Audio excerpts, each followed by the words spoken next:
Todo mundo adorou, pediu para repetir e como prometemos, aqui parte 2 com Maíse, recorte de setembro de 2011. Um beijo muito grande, continuem curtindo conosco aqui no canal do Paulo de Tarso de Brasília.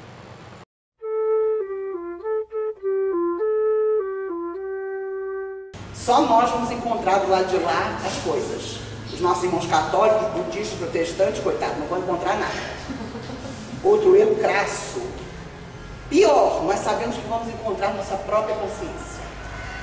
Dr. Inácio Ferreira, através da mediunidade de Carlos Bacelli, tem dito que os que mais estão dando trabalho são os oradores espíritas. Eu me senti satisfeita. Eu falei, gente, ainda bem. Porque se está todo mundo dando trabalho, eu também vou dar, já deve ter um lugar específico para a gente. Já deve ter aquele lugar assim, aquele pavilhão. Aqui ficam os oradores espíritas desencarnados. Aí você já vai direto para aquele lugar. Uma boa vassoura, como diz o doutor Inácio, resolve o seu problema. Porque enquanto você está varrendo, você está pensando em todas as coisas que você deixou de fazer. Eu sei que hoje, quando falo disso, para todos nós, parece tão distante. Porque nós acreditamos que vamos viver para sempre, no corpo de carne. O que nós sabemos que não é verdade. Porque amanhã podem nos chamar, do dia e da hora só Deus sabe, e nós estaremos lá para contar o que nós fizemos aqui. Parece confortável, mas não vai ser. Porque nós vamos ter que explicar. Por que nós não fizemos muito mais do que poderíamos ter feito, já que tínhamos tão grande conhecimento de como funcionavam as coisas. E o compromisso é exatamente esse, é viver conforme aquilo que se acredita, que ainda é o mais difícil. É realmente complicado. Houve um grande ator, vocês todos são meninos, não são dessa época. Houve um grande ator que era belíssimo, chamado Montgomery Clift. Ele era um rapaz lindíssimo, tinha olhos verdes impressionantes. Mas ele sofreu um acidente de carro e o seu rosto ficou retalhado pelo vidro do automóvel. Numa época, década de 50, em que a cirurgia plástica não tinha o alcance e as possibilidades que tem hoje. Então ele ficou num estado depressivo tamanho, porque a beleza do seu rosto, que era o mote da sua vida em Hollywood, tinha desaparecido. Ele passou por várias cirurgias, mas ao perceber que a cada cirurgia o seu rosto não voltaria a ser o belo rosto que tinha sido, ele se deprimia ainda mais. E resolveu isolar-se.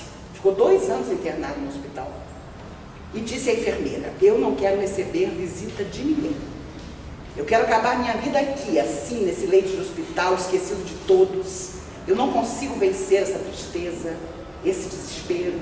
Não quero que ninguém me visite. E se afastou de todo mundo. Elizabeth Taylor era sua melhor amiga e, no entanto, também era impedida de visitar. Porque ele decidiu que, para ele, a vida tinha desaparecido. Mas um dia, com muita insistência, um rapaz precisou ser recebido por ele. E disse à enfermeira, eu vou dormir aqui, morar aqui, na porta desse hospital, mas eu preciso falar com Montgomery Clift. Ele foi meu ídolo. E eu não vou deixar que ele desista de voltar para o cinema. Não importa como o rosto dele esteja. Eu preciso dizer a ele que ele é meu exemplo. Que eu quero um dia tornar-me como ele. E eu preciso vê-lo. E a insistência era diária. Diariamente o rapaz aparecia e queria ver o ator. A enfermeira não teve como negar. E disse a ele, por que o senhor não recebe logo esse moço? Para ele desistir. O senhor escuta ele por 5 minutos que seja. Ele vai embora, não volta nunca mais. E o senhor volta para a sua depressão, para a sua tristeza. Devido à insistência, Montgomery pede que o rapaz suba. Quando o jovem entra no quarto, começa a lhe falar. Eu vim para tirar você dessa cama. Você vai voltar para o cinema. Você vai voltar para a vida. Seu rosto vai se recuperar. Talvez não fique nunca mais como era, mas ainda há muita vida. Desde menino, eu vou ao cinema para ver os seus filmes. E eu jurei que eu seria como você. E eu não vou permitir que você desista. Porque eu preciso que você continue, para que eu também continue meu curso de teatro e possa me tornar um ator como você. O jovem que visitava naquele dia Montgomery Clift, que seria o maior ator do século XX, Marlon. Um homem de uma beleza impressionante, mas que tinha ainda garoto como ídolo justamente Montgomery. E não permitiu que ele desistisse. Montgomery volta ao cinema, faz ainda alguns filmes, inclusive a história de Sigmund Freud, mas já estava viciado nos analgésicos fortíssimos que tomava para evitar as dores cruciantes que as cicatrizes das cirurgias lhe haviam proporcionado. E ele termina a sua vida viciado nesses remédios. A própria Elizabeth Taylor, anos depois, diria: ele, no fundo, passou a ter uma vida que não queria ter. De alguma forma, ele matou-se indo com muita fome aos remédios que os médicos prescreviam. Mas o jovem Marlon Brando nunca se esqueceu dele e tornou-se muito mais do que Montgomery Clift foi. Tornou-se o maior ator do século XX. Mas ainda jovenzinho, foi naquele hospital para tirar aquele homem da depressão, para fazê-lo ver que qualquer que fosse a circunstância da sua vida, tudo podia ser mudado para o melhor. E por isso essas pessoas que vencem a vida, as suas dificuldades, as suas lutas, são sempre exemplo para nós. Muitas vezes não tem nem religião, mas dentro do que não é religioso, elas conseguem ser profundamente fiéis a si mesmas e aquele tônus vital que possuem e que devem respeitar. Bette Davis foi outra grande atriz. Quem nunca assistiu A Malvada não viveu. É um clássico. Ela foi a primeira mulher que apareceu fumando no cinema. Foi um escândalo absoluto. Porque imagine uma mulher fumando. Era uma coisa absurda. Ela foi uma mulher inteligentíssima, morreu idosa, teve 4 derrames que superou. Morreu já bem idosa e trabalhou até o fim da sua vida. Teve 2 maridos, mas nunca permitiu que nenhum deles se intrometesse na sua vida. Ela discutia pessoalmente com os diretores de Hollywood os seus salários. Era uma mulher impressionante. Não era bonita, não como a beleza de Hollywood preceitua. Elizabeth Taylor foi uma mulher belíssima. Bette Davis não.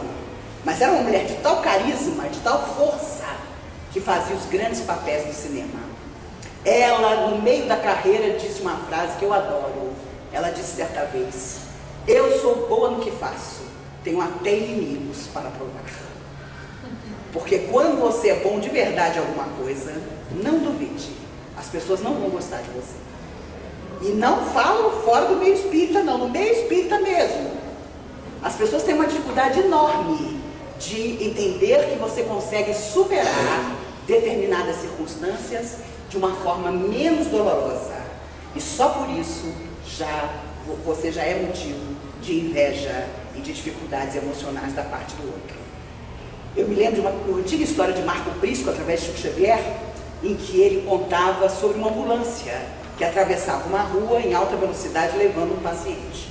E as pessoas em volta na rua viam a ambulância passar e diziam: meu Deus, que será?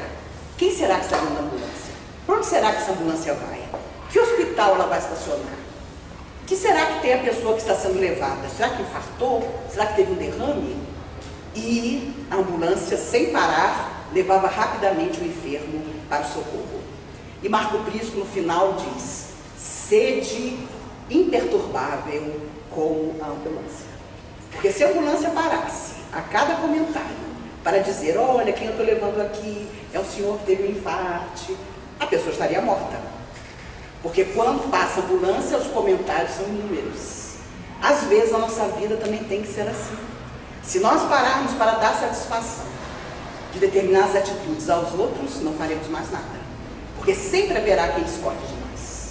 Sempre haverá quem nos aponte as deficiências. Sempre haverá quem nos considere fanáticos. Sempre haverá quem nos considere estranhos. Eu tenho um profundo mau humor pela manhã. Mas eu tive durante 13 anos uma cachorra que era a minha amiga, a minha neta peluda. Ela desencarnou há 5 anos, diabética.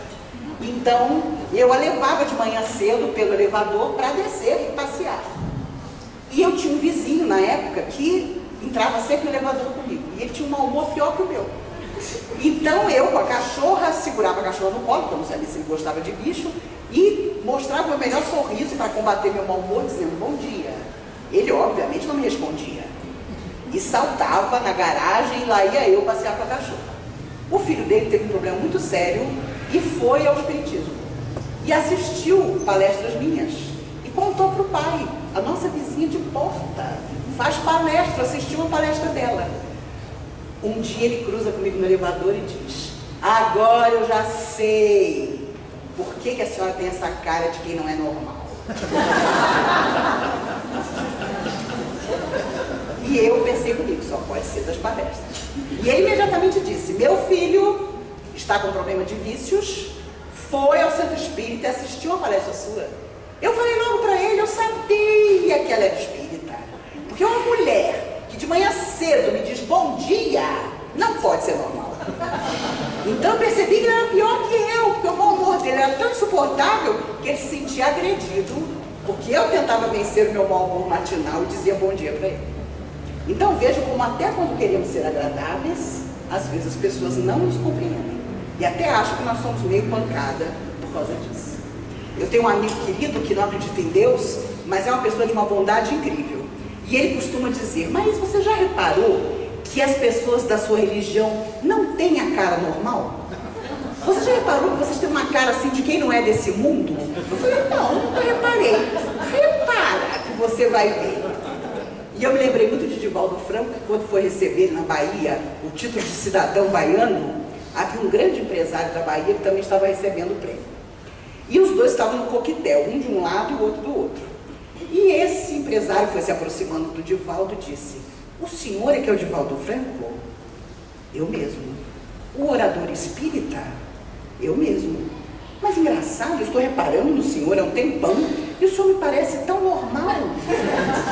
E o Divaldo, como bom baiano, não perdeu a piada. Disse logo: e o senhor também é espírita? O empresário: eu, Deus me livre.